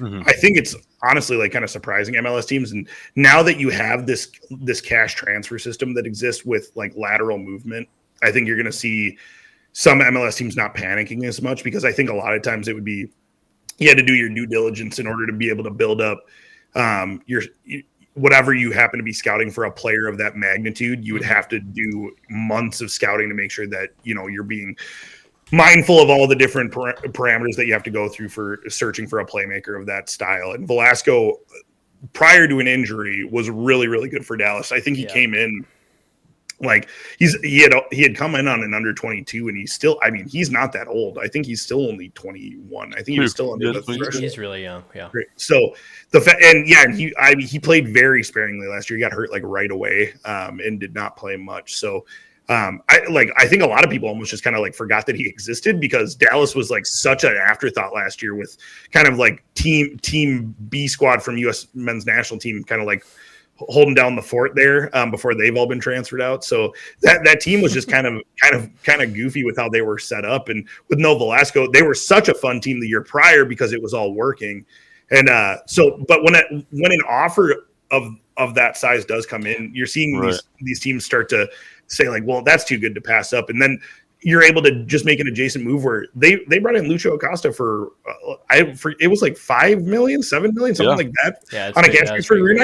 You're not spending the full thing, and you probably got better, to be honest with you. Exactly. So it's like that's a great bit of business that can be reinvested into whatever you want it to, future transfers to kind of help bolster the roster that way, the youth academy, like all these different things that money can go towards to help, like, honestly help run the club. So it's like when you have offers like that, you have to do it. Like Santi Rodriguez to Botafogo was another one that's kind of similar, where it's like an out of left field Botafogo offer for, I think it ended up being like 17 million. When you have offers like that from a South American side where it's just like unprompted out of left field, it's like you got to say yes to that. Like Facundo Torres between a Mexican and a Brazilian team too. You have to. Yeah, it's crazy. So too much money to pass up. And I think that also speaks just on the league and how we're growing to also being able to, not only buy players, but also sell them on for, deals that are advantageous for the MLS teams. It's not all just, the teams that might be more high reputation and the way that the world sees it aren't the ones that are always, the winning the deals, let's say. True. Yeah. Look at us, MLS. All right. Speaking of MLS a little bit, Biz, I'm going to let you wrap it up with the last grab bag. And you got top 4 in the West and the East after week 1. With an overreaction, possibly? So your classic clickbait title of the post week 1 overreaction rankings that I think are always fun to discuss. So I'm gonna list out my way too early power ranking setup for what I think the top 4 of each side is going to look like. I cheated on the East because I have 2 teams that I just could not decide between for 4 and 5, so I just listed both of them. But on the West, we'll see what you guys think, and we'll go from there. And I'll give some justification. You guys can nitpick and kind of come back with some that you think I'm missing. But here's my way too early ones for the West. The West was much harder than the East too, I should say. I think the West is really wide open this year, outside of maybe the top 2. I struggled to think of like where I wanted to go with 4. So I'll see what you guys think on it. But number 1, I had as LAFC.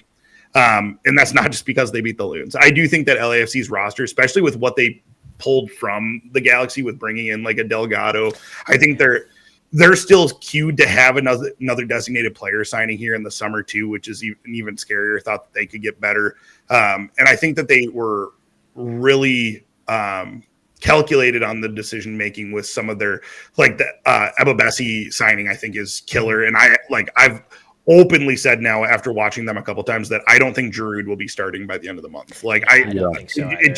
He looks washed. It doesn't make sense. Yeah, it doesn't make sense in the style of play. Like he just looks slow, like in this style. So yeah, I think he will be kind of coming on in late game situations. But it just seems kind of like a vibes thing for if Griezmann does transfer in. So LAFC 1, number 2 is Seattle. Despite the draw, I still do think that with what I'm seeing even right now in Concacaf Champions League, they're up 2-1, 5-2 on aggregate.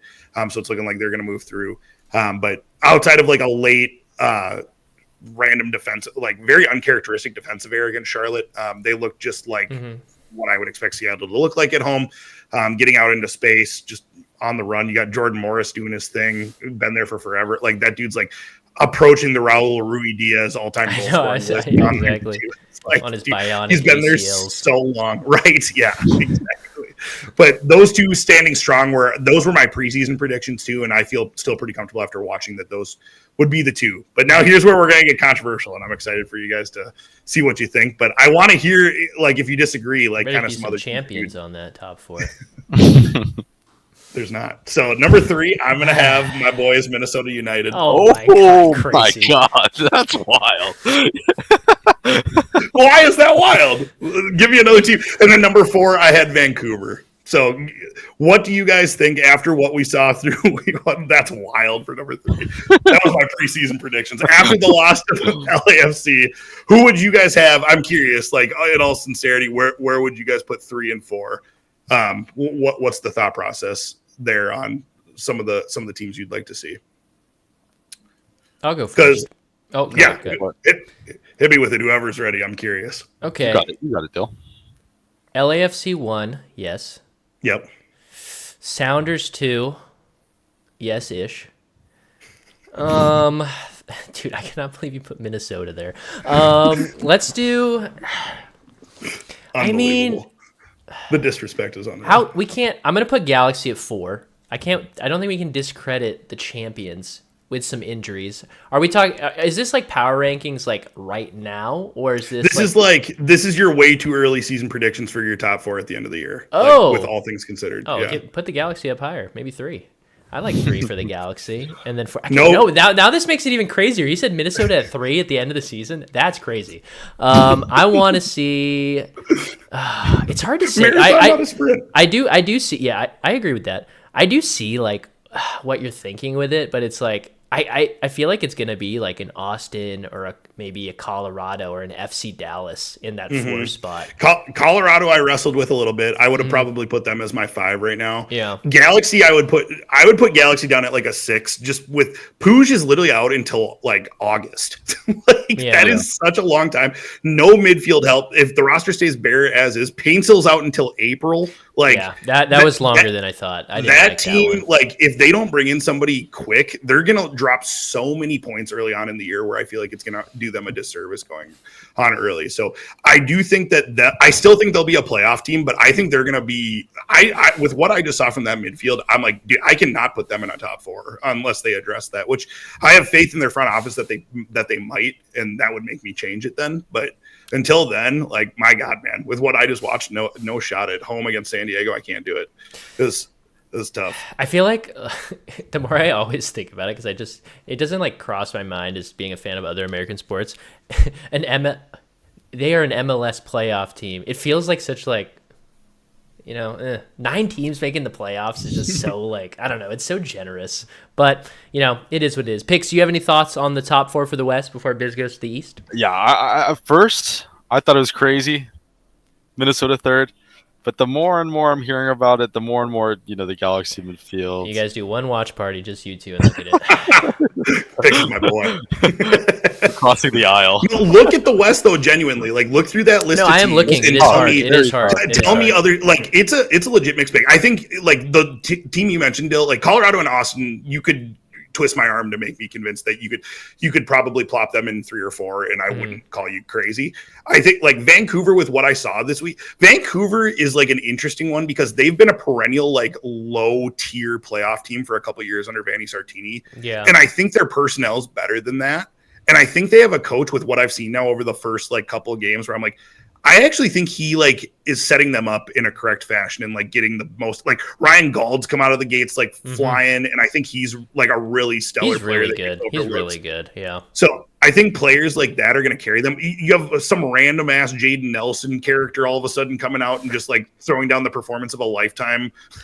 So it's like, but you're getting enough out of players that like were honestly not useful to a Toronto FC team. That's literally where he came from. So it's you have players that you're getting a lot out of based on the system that you have. And yes, there was a red card involved in all these things. And that's why we call it overreaction. There's a lot going on with it. And if you actually are tallying what Vancouver has done to Portland in 2 games, it's like a 9-1 aggregate on the road over 2. So it's that they might just like playing Portland, but no, Vancouver has impressed me. And I'd be curious, like there's a lot of players on that roster that I like. So that's the justification as to why I have them there. But no, you could twist my arm and say Colorado there in either spot. You could Austin, maybe. I would probably need to watch Austin a little bit more to feel comfortable with it personally. But yeah, looking through it, man, it's like I was like, man, do I like go crazy and throw San Jose way up there? Like there's not a lot of confident teams that I have in the West. Right. And like that's why I throw Minnesota is better than I think a lot of people give us credit for. I will say, have like a couple of these injuries that all of a sudden we're stumbling into, that doesn't fill me with a lot of confidence. Like Rosales is like a top 3 or 4 important player for us, so that's a problem. But yeah, we'll see. I think the West is going to be really, really fun. The fact that me and you are both on that side too, Dill, and it's teams that are kind of dealing with like kind of varying levels of expectation too, where it's and it is just like from 1 and 2 down. It's just like you could list at the end of the year, you could list any format really outside of maybe a couple of the really bad Western Conference teams, and I would probably believe you. With I do see that when you kind of just look at the teams. I feel like the middle pack is going to cannibalize each other crazy. Oh yeah, so it will be like second. The difference between 3rd and 8th will be by like 6 points. It will not be by a lot. So yeah, so I feel like I was able to persuade, so that makes me feel a little bit better. What do you got for Pix's Eastern Conference? But Pix's Eastern Conference. Let's see what Pix has to say to on this. But here was my top 5, because like I said, I couldn't decide between 4 or 5. I had 3, 4, and 5 were all like razor thin margin where I just could not make up my mind. So number 1, I'm still sticking with my bullish. I'm thinking Cincinnati's going to win the Supporter Shield. Like I'm riding that. I think they've affirmed like what I thought early on. Now that I've seen Denkey play, like I'm like that paired with how good they are defensively, I think is like enough to like make me feel really comfortable with that. Number 2, I'm still going to go Inter Miami up top. I think they could still very well win Supporter Shield too. But I'm just trying to be a little different, and I also just really enjoy watching Cincy play. So that's kind of the justification behind it, if I'm being real. But now 3, 4, and 5 is where things will again get controversial. So I have Columbus Crew, with what I just saw, which I actually had them rated much lower post Cucho departure. But there is rumors that they are heavily targeting a number 9, a DP number 9. Charlotte FC at 4 and Atlanta United 5. So I have all those teams where you could convince me, I think any order out of that, I could not really decide. But the Crew, I think the thing that I was most intrigued by with what it looked like against the Fire was the fact that they were still able to generate 4 goals in Nancy's style. He made some coaching decisions throughout that game where he like changed up shape and style a little bit to be able to like counteract some things Chicago was doing well. And he's a good enough coach in like the hierarchy of MLS where I feel like he's going to drag them to a couple more wins, even without some of these really high quality players that he's had access to, that is going to get them into that top 4. So that's why they're there. Charlotte, I just think their roster is really, really good right now. And I'm bullish on them being a home playoff team. And then Atlanta United, those two are just like tied for me, where I just think both, they're kind of in the same space. I went back and forth on both rosters are so crazy talented. I didn't know which way I wanted to go with it. So I don't know. I'll leave it to you. Picks, maybe we'll start with you this go around, being that you're the Eastern Conference expert too. No Red Bulls. So I didn't mean to offend, but what do you think? What do you think? No, I agree. I don't think the Red Bulls are on the top 5, but the only thing that I would really change would I'd put maybe Atlanta as my 3rd. Okay. But like you were saying, it could be interchangeable between 3 and 5th. So I don't know. I think with the striking and like the money that they spent with that, I think that they're just gonna edge it out a little bit more. And especially like you know they had like so many fans at that stadium, and I feel like that was cool. It's just so intimidating when you have. Did you read the third biggest game in the third biggest game in the world? Yeah, it was like I think Inter Milan and Dortmund were the two that were bigger. Only. It's like when they do those like NFL like random stat things where like a quarterback has a great game and they put him like with Montana and like you know like 2 Hall of Famers, and you have the third guy having the game of his life. Yeah. Tyler Thigpen had the game of his life. Only 3 quarterbacks have ever done this. Tom Brady, Dan Marino, Drew Brees, Tyler Thigpen. But Atlanta, Inter Milan, Borussia Dortmund. So I see them, finishing 3rd. But I think I agree with the Cincinnati, because I think one of the best things about Cincinnati, about their defense, is that their defense doesn't just defend. I think that they also attack so well too, and they're also just like pushing and exactly. The 5 in the back shape it's kind of been. I've touched on this before too. I think we touched on this maybe early on in the pods, but the 5 in the back shape and how it's kind of. Some teams have started to embrace it. I think a lot of the newer coaches that just came in, it's ironic that Cincinnati and Columbus both do. But they've done it more so because it's become such a counterattacking league that teams have had to do it to be able to kind of absorb shape and handled not like kind of being okay with playing more direct and avoiding the ball. I mean, Minnesota United switched to it this year too. We're officially in a 5-3-2 now. Which is new to us. So it's becoming a trend where I think more teams are trying to play without the ball and just trying to break and worry about making other teams make mistakes and not allowing themselves to do it. Yeah, what does that say about? That's so funny. It's the most MLS answer. Like, no, it really is the most MLS answer though. And I mean, if you look at the results too from over this weekend with all the goals that were scored, the amount of goals that were scored off of like immediate presses off the back from like goalkeeping errors or like wayward center back passing, like it was an array of random just like terrible bloopers and just we should let the European audience know about that. We should bury that. Edit that we'll cut it out. We'll cut it out. No, it was definitely more evident than it's been. But I will also say that I think more teams are probably pressing higher up the field than they have, and more teams are trying to be building out of the back more than they have in the past. Like I know multiple teams that have had that is like